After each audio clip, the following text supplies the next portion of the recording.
what's good, Jets Nation? This is Jets Media, and in this video, I will be talking about Joe Douglas's press conference with the media yesterday, and he said some interesting things. He gave his point of view of the whole Jamal Adams situation, and he gave his thoughts on Adam Gase. So yeah, in this video, I'll be breaking down exactly what he said in the interview and give my thoughts on that.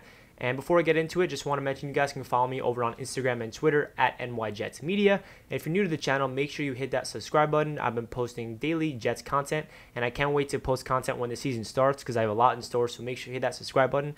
With that being said, let's jump right into this video.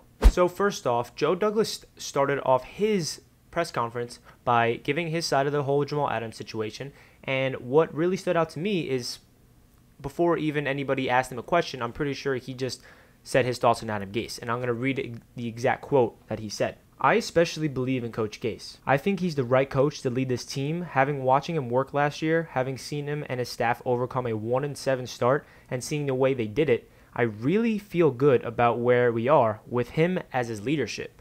So this is really interesting for me personally, because as you guys know, that if you guys have watched my previous videos, I've always talked about Gase, and I always say, I don't know if I really think he's the right leadership guy to, I don't think he has the leadership qualities to lead this team. I do understand he came back from a 1-7 record, and that is the one thing that I always will remember from Adam Gase.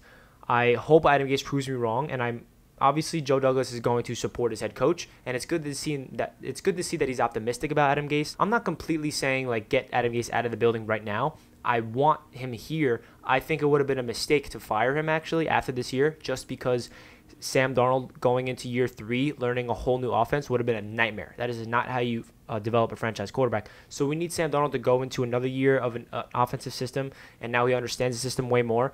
And that is really true. What Joe Douglas said, galvanizing the guys and starting off 1-7, finishing off 6-2 is not easy to do.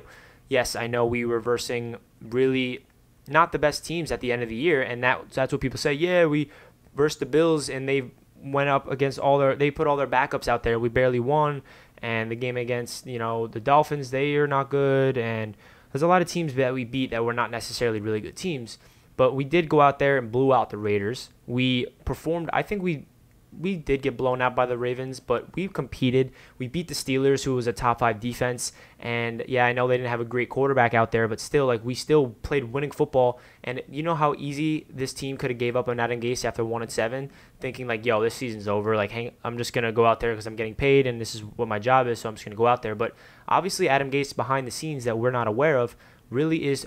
His leadership is a lot better than I expected. He galvanized the guys and told them, listen, we're 1-7, but this is what we're going to do. These are little adjustments. Yes, Sam Darnold's return helped that out tremendously. And Sam Darnold approaching Adam Gase, telling him, listen, Gase, this is what I like, this is what I don't like. And then that really opened things up for Sam Darnold. He got more comfortable in the offense, and that's when Darnold really took flight at the end of the year. I feel like Sam Darnold played well his first game against the Cowboys, and then the game after was the ghost game, and then he got better and better as the season went on, and he had excellent stats across the board at the end of the season, just like his rookie season. So hopefully we can get a fully healthy 16 game out of Sam Darnold, and the offensive line is healthy and clicking, and we got some nice weapons around, and hopefully we'll see Adam Gase open up the playbook, get Le'Veon Bell the ball. So me personally, I hope Adam Gase proves me wrong. I hope at the end of 2020, I'm like, yo, the Jets would be dumb to fire Adam Gase. He did a hell of a job. He was an excellent coach, blah, blah, blah. That's what I want to happen. And I know I've been skeptical on Gase for all my previous videos, but still, I'm being optimistic. I'm hoping Gase can prove us wrong, and seeing Joe Douglas hype up his coach like this is what he has to do as his GM. But I don't think he's just hyping him up to the media. I think this is what Joe Douglas genuinely believes in Gase.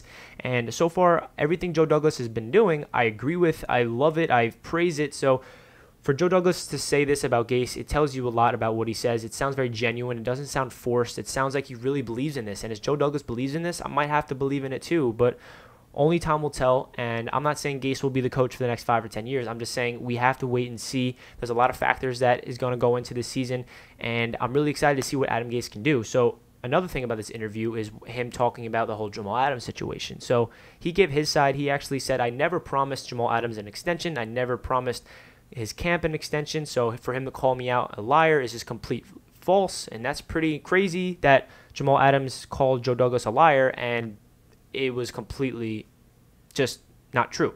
And obviously the reason for that is Jamal Adams wanted to do everything in his power to get traded. So yes, Jamal Adams, a diva. He did not want to be here. He was calling out everybody, very immature. But that's what the reality was. Everything that he came out in the Manish article was just like his side of the story. And yeah, I made a breakdown on that, and I was just voicing my opinion on the Jamal Adams side.